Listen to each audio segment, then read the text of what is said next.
예, 제가 아마 이제 뭐 말씀드린 대로 토론 주제에 대해서 제가 따로 뭐 얘기하는 시간은 없을 거고요. 바로 이어서 또 발제 듣도록 하겠습니다.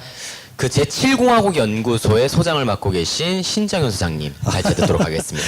네, 잘 웃을 줄 알고 잘 지어봤는데 자, 인사드리겠습니다. 저는 전 경기도의원으로 활동을 했고 저는 그냥 아까 거기 PT 보시면 전 정치활동가라는 표현이 적절하지 않을까 이제 지금 넣어봤어요. 새 세상 대전환 제7공화국 새 키워드를 한번 넣어봤습니다. 그 어느 때보다 이 세 가지 키워드가 절실히 필요한 시대가 지금 우리 앞에 딱 다가온 것 같아요. 다음 장 보시면은 아까 2017년 이제 우리 권지웅님이 얘기하셨던 것, 그 시기로 돌아갔을 때 우리는 도대체 왜 이 탄핵이라는 국면 이후에 어찌 보면 국가를 새롭게 대개조할 수 있는 기회를 놓쳤을까? 근데 모두가 비슷한 생각을 할 겁니다. 우리가 어렵게 만들어낸 이 촛불 항쟁의 결과물이었던 문재인 정부는 최선을 다했고 열심히 노력했다라는 것에 대해서는 부인할 게 없지만 여전히 그 시기로 돌아갔을 때 우리의 머리에 남는 단어는 적폐청산이었을 겁니다.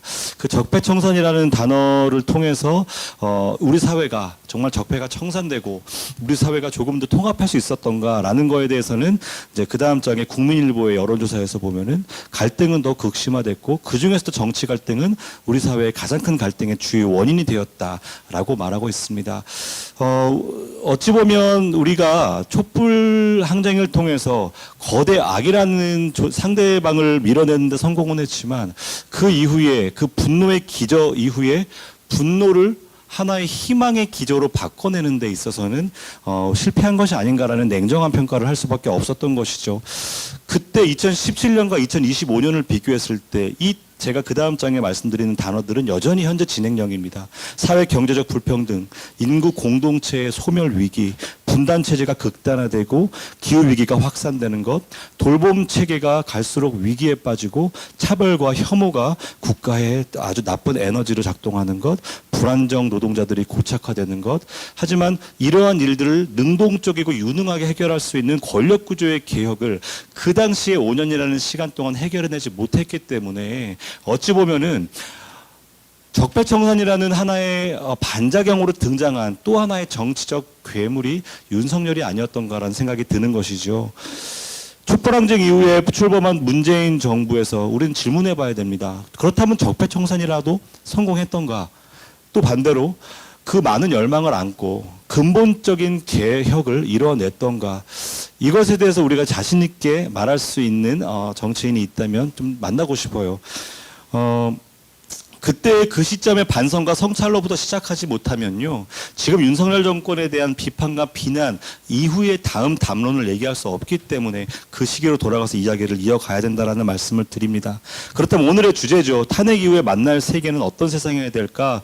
저는 새 세상을 열 수 있는 대전환의 에너지, 이 비전을 반드시 사회적 대타협을 통해 실현할 수 있는 제7공화국이어야 한다. 다시 말하면 이미 지금 국민들로부터 비토를 받고 있는 엘리트 정치인들 몇몇이 꼼꼼히 머리를 맞대고 국민 여러분 이거 아닙니까? 라고 제시하고 국민 여러분들께서 받아주시면 실행하겠습니다. 이렇게 위임받는 시민의 모습으로 제7공화국 새 세상을 준비하는 것이 아니라 사회 구성원들이 함께 모여 깊이 고민하고 수기하는 과정에서 타협의 과정까지 갈 수 있는 중요한 실험의 시간이 2025년에 열렸다라고 보는 것이죠. 그럼에도 지금 이 순간 그러한 이야기를 하는 데 있어서 저를 향해서 하는 비판의 말들은 이런 말들입니다. 쟤는 아직도 정신 못 차렸어. 지금 당장 윤석열 탄핵할 얘기에 지금 저런 꿈 같은 얘기하고 있네. 또 이런 얘기를 하고 있다 보면은 저 새끼 저거 이재명 싫어하니까 또 나와가지고 이재명 대통령 되는 거 막으려고 저 소리 하고 있나 보다. 이런 이야기로 비판을 받습니다. 그 어떠한 이야기도 양 극단에 있는 정치 세력들에게는 욕을 먹을 수밖에 없는 가장 좋지 않은 정치 생태계를 우리는 살아가고 있는 것이고요. 저는 딱 어렸을 때 봤던 OK 목장에서 누가 빨리 꺼내서 빨리 상대를 죽이느냐. 국민들은 이걸 지금 바라보면서 우리 편 이겨라라고 싸우고 있다라고 생각이 들어요. 이게 정상입니까? 정치가 상대를 빨리 죽여서 내가 쾌감을 느끼면 성공하는 게 정치일까요? 우리가 그런 정치를 하려고 이 자리에 모인 건 아니지 않습니까? 오히려 싸우지 않아도 평화롭게 두 사람이 한 곳에서 살 수 있는 방법들을 찾아가기 위해 대화를 시작하는 것. 저는 적어도 정치는 거기에서 시작된다고 생각해요. 지금 그런 이야기를 입 밖에 꺼내는 순간 탄핵돼야 될 당연한 국민의힘의 혹은 보수 진영의 수구 세력의 또 반대로 또 민주당의 소위 말하는 사법 리스크의 문제에 허덕이고 있는 정치 지도자를 옹호하고 있는 사람과 대화를 한다고 이렇게 되고 있지 않습니까? 저는 그래서 2025년 이 순간만큼은 OK 목장의 정치 끝내야 된다라는 말씀을 꼭 드리고 싶고 전환을 완전히 국면을 완전히 전환시킬 수 있는 새로운 국민들의 요구를 받아들여야 된다라고 생각해요. 그래서 제가 말씀드리는 겁니다. 앙스양레즘 구체제를 탄핵하라는 국민의 요구. 다시 말하면 윤석열만 탄핵하면 새로운 세상이 오는 것이 아니죠. 윤석열과 국민의힘만 탄핵시켜버리면 그렇게 되면은 뭔가 대전환이 일어날 수 없다라는 거 다 알고 있습니다. 국민은요 이미 그러한 사태로밖에 갈 수밖에 없었던 구체제를 탄핵하고 새로운 세상을 만들자라는 것이거든요.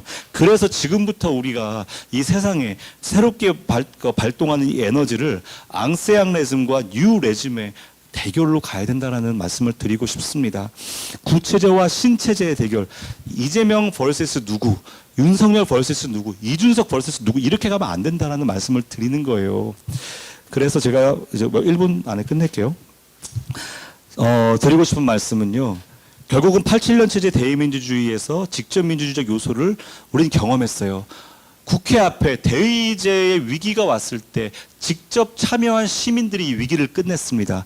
대의제의 위기와 또 직접 민주주의 요소가 함께 막아낸 게 지난번 계엄의 사태였다고 생각이 들어요. 그리고 이제 위명 시민이라는 87년 체제의 시민에서 이제는 많은 국민들이 앞서 우리 고 기자가 이야기했던 것처럼 스스로가 뉴스의 컨텐츠가 되고 그 스스로가 그것을 선택할 수 있는 주체적 시민으로 변화하는 과정 속에 있죠. 그렇다면 오늘 여기서 제안드리고 싶은 게 이겁니다. 대중의 의지를 선명하게 받아내고 실천 가능한 집단으로서의 효능감을 줄 수 있는 포퓰리즘 해보자. 직접 민주주의적 포퓰리즘을 통해서 개인의 권력욕을 충족시키는 포퓰리즘이 아니라 지금 이 순간 이 시대가 요구하는 사회적 과제를 대전환의 에너지로 끌어낼 수 있는 포퓰리즘을 실제로 새롭게 해석하고 적용해 볼 수 있어야 되지 않을까라는 말씀을 드리고 싶고요. 그러기 위해서는 더 많은 연대가 필요한데 사회적 다양성을 품고 나온 광장의 그 수많은 깃발들을 횡적으로 연대하고요. 지역 기반의 풀뿌리 운동의 시민들이 지역 사회에서부터 이러한 새로운 대전환을 끌어갈 수 있는 종적인 연대, 그리고 내란과 내란 동조 세력을 제외한 재정치 세력들이 함께 연대할 수 있는 탄핵 연대를 엮어냄으로써 최대한의 연합으로의 구도를 전환하자라는 말씀을 드리고 싶고, 마지막으로 정치 플랫폼 X가 이제 필요 없다 X가 아니고요. 제가 만들어낸 말입니다. 그 정치 플랫폼 X라는 거는요, 디지털 플랫폼입니다. AI 기술을 활용해가지고 시민들의 다양한 생각들이 이 공간에서 수기될 수 있고 토론과 아이디어들이 그 공간 안에서 끊임없이 아카이빙 될 수 있는 그러한 과정들을 통해서 이제는 또 수기하는 과정과 결론을 내리는 과정들이 AI 기술을 통해서 충분히 가능한 시대가 되었기 때문에 그러한 플랫폼을 통해서 새 세상, 제7공화국 대전환에 대한 여러 가지 의견들을 국민들 한 사람 한 사람으로부터 끌어내자라는 말씀을 드리고 싶고요. 시간이 없으니까 마지막에 숫자를 말씀드리면 226 곱하기 3은요. 226은 이제 전국에 있는 시군구의 숫자예요. 각 시군구에서 활동하고 수 있는 3명의 이런 깨어있는 정치 활동가들이 있다면 678명이 되더라고요. 그들이 현장 골목골목에서 이 활동들, 새로운 정치 체제에 대한 국민들의 여론들을 끌어내는 작업들을 하는 활동가들이 만들어지고, 정치 플랫폼 X를 통해서 국민 100만 명에 모일 수 있는 공간들이 만들어진다면, 저는 2025년에 만에 하나 조기 대선이 열렸을 때 어마어마한 우리들의 어떤 에너지들을 국가의 대전환에 적용시킬 수 있을 거라고 생각을 하고요. 마지막 제 아이디어 한마디만 하고 마치겠습니다. 그러면 정말 이 고통스럽고 슬픈 이 현실을 막아내기 위해 응원봉과 촛불을 들고 나온 우리의 시민들의 그 꿈과 그리고 그 의지를 사회적으로 발현시킬 수 있는 정치 지도자를 뽑을 수 있어야 되잖아요. 하지만 지금은 그러지 못한다는 패배감에 젖어들어 있잖아요. 그렇다면 이번 국면을 아까 이야기했던 구체제와 새로운 체제의 대결로 만들어간다면 앞서 이야기한 이 과정들을 하나의 프로세스로 만들어내서 국민의 의견들을 종합해내는 이 과정을 마치고요.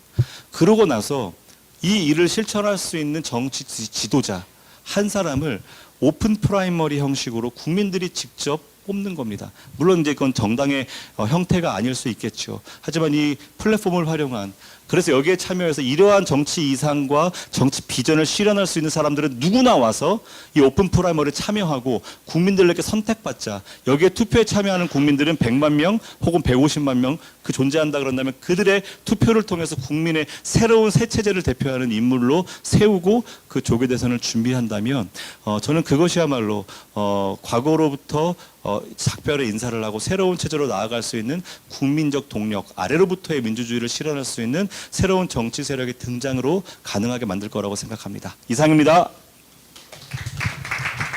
네, 감사합니다. 다시 한번 박수 부탁드립니다.